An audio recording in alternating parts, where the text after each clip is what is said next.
O que amor e outras conspirações têm a ver com os segredos da mente milionária? Gente, eu li esse livro aqui, que foi minha primeira leitura do ano, Amor e Outras Conspirações, que é uma comédia romântica, e eu aproveitei agora, né, no mês do meu aniversário, para pegar esse clássico dos Segredos da Mente Milionária, para reler, porque ele tem muitos ensinamentos e eu tô gostando de trazer esses paralelos entre livros de ficção, né, principalmente de comédia romântica, e livros de não ficção, que tem muito a ensinar.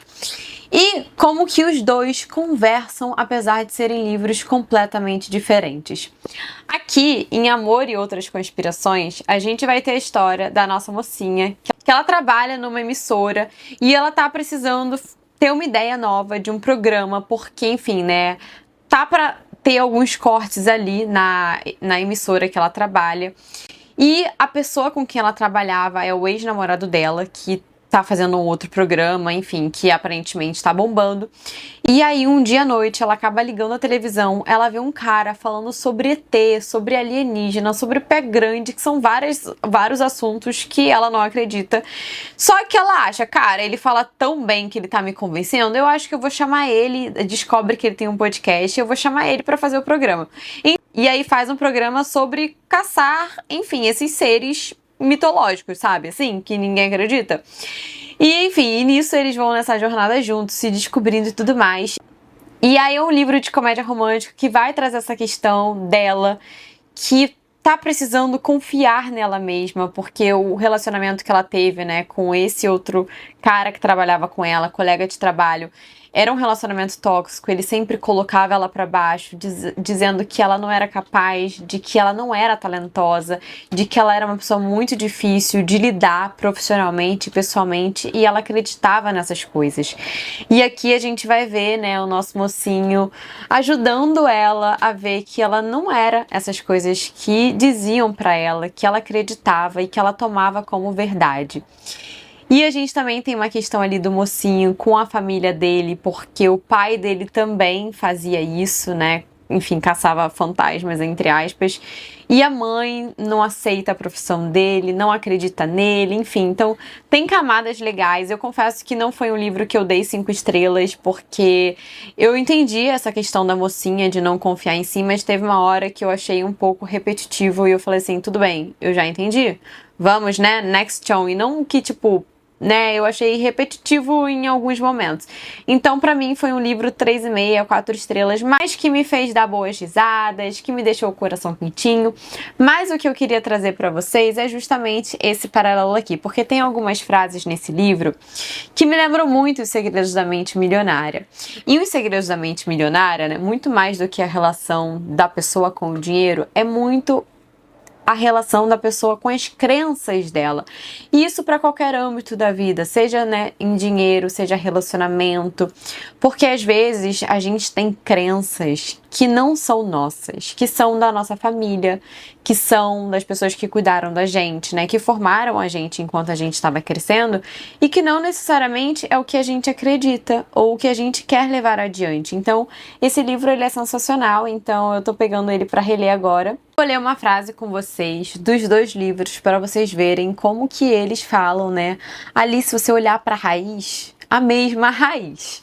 Então, ó, vou começar com esse livro daqui, que ela fala o seguinte, né? Em alguma das marcações, eu marquei bastante esse livro, mas em alguma das marcações ela fala o seguinte: por anos, fiz o que acreditava ser necessário para ter sucesso, para agradar Cade, que é o ex dela. Sinto muita raiva da jovem que fez isso por tanto tempo. Como é que pude acreditar que ele queria o melhor para mim? Mas, se aprendi algo nos últimos meses, é que as coisas em que acreditamos podemos mudar. Penso no que eu queria ter ouvido anos antes, o que teria me dado a confiança da qual eu precisava. A coragem? Não posso repreender a Hayley do passado. Posso apenas seguir em frente. Posso ajudar quem eu puder. Acho que meu conselho é encontrar pessoas que acreditem em você por quem você é. E que se danem as outras. E mais um trecho. Ele gritava, me diminuía e nunca cedia até que eu pedisse desculpas. Eu achava que merecia tudo isso. Achava que tinha que ser importante, achava que tinha que aguentar aquilo para ser importante para ele um dia. Agora eu sei que não é bem assim. Sou corajosa, inteligente, sou ótima para encontrar talentos e sou digna de cuidado e carinho. Sou digna de amor e sou amada por alguém muito melhor do que Kate. Agora eu vou trazer um paralelo disso e a gente vai fazer a nossa reflexão. Qual é a sua opinião sobre si próprio? Quanta confiança você tem em si mesma? Como é o seu relacionamento com as pessoas?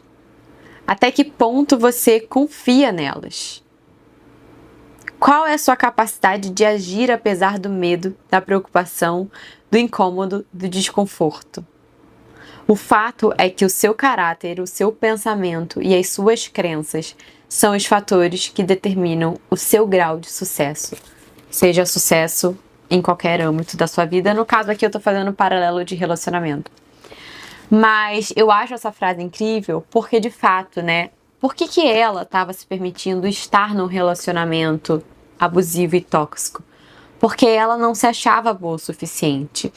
E quando ela vai descobrindo que sim, ela merece o amor, ela merece receber carinho e alguém que a apoie, ao mesmo tempo ela julga a pessoa que ela foi, que não entendia isso. E eu acho que esse livro, né, eu acho que os dois conversam muito, primeiro porque quando a gente vai crescendo, amadurecendo e refletindo sobre as crenças que a gente tinha, que não necessariamente são as crenças e os valores que a gente acredita, e a gente vai ressignificando isso, às vezes a gente fica com raiva, né, de atitudes que a gente tinha, de coisas que a gente aceitava, só que a gente tinha outra consciência no passado. E eu acho que é muito sobre isso, é sobre a gente ressignificar os traumas, sobre os aprendizados que eles puderam trazer pra gente, para que a gente se tornasse quem a gente é hoje. E a gente só aceita aquilo que a gente acha que a gente merece. E às vezes, realmente, às vezes a família pode machucar, às vezes a família pode ser um lugar em que você não se sinta merecedor de ser amado e aquilo você leva para as suas outras relações. E eu acredito que é isso que eu mais amo na arte, como que através de livros de comédia romântica, que muitas pessoas julgam, né, principalmente a comédia romântica, que falam que não agrega nada, a gente consegue trazer de uma forma simples mensagens super importantes. Então, por exemplo, às vezes a pessoa não vai ler Os Segredos da Mente Milionária, não quer ler, e tá tudo bem.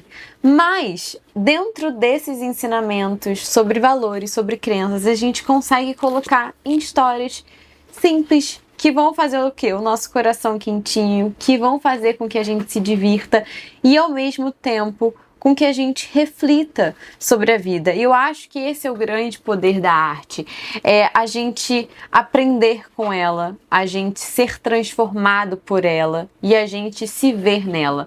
Às vezes a gente lê um livro, né, e a gente pensa, como que o autor, parece que o autor está escrevendo aquilo para mim. E às vezes a gente não sabe nem nomear um sentimento e a gente lê aquilo por escrito ou assiste um filme, uma adaptação e a gente pensa, parece que o autor escreveu aquilo pra mim, como que ele sabe o que eu tô sentindo?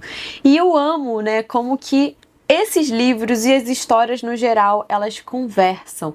Então, a ficção, ela tem o poder de trazer a não ficção, às vezes de uma forma simples, com que a gente perceba muito mais do que às vezes num livro técnico. Mas é isso, eu tenho adorado trazer essa mistura, né, de livros de ficção com livros de não ficção, fazer o paralelo entre eles. Mas me conta aqui nos comentários se você já leu Os Segredos da Mente Milionária. eu tô relendo e eu tô amando, tô tendo outros insights, outras reflexões. Mas é isso, depois me contem também se vocês já leram esse livro aqui, Amor e Outras Conspirações. De novo, não é um livro perfeito, não é um livro que eu dei 5 estrelas, eu dei 3,5, 4, mas é um livro que traz, né, um divertimento, um calorzinho no coração. Eu tenho algumas questões, né, dessa parte que eu falei, de ser repetitivo, da questão lá da mocinha, da insegurança, mas no geral é uma leitura fluida, né, super rapidinho também, pequenininho. E isso, depois me contem se vocês têm gostado desse estilo de vida. Não esqueçam de se inscrever aqui no canal, compartilha com aquela pessoa que você sabe que o quê, gente? Ama uma boa reflexão com uma comédia romântica. E não esqueçam também de curtir esse vídeo, assim vocês me incentivam a produzir cada vez mais conteúdo. Beijos, obrigada e até o próximo vídeo. Tchau, tchau!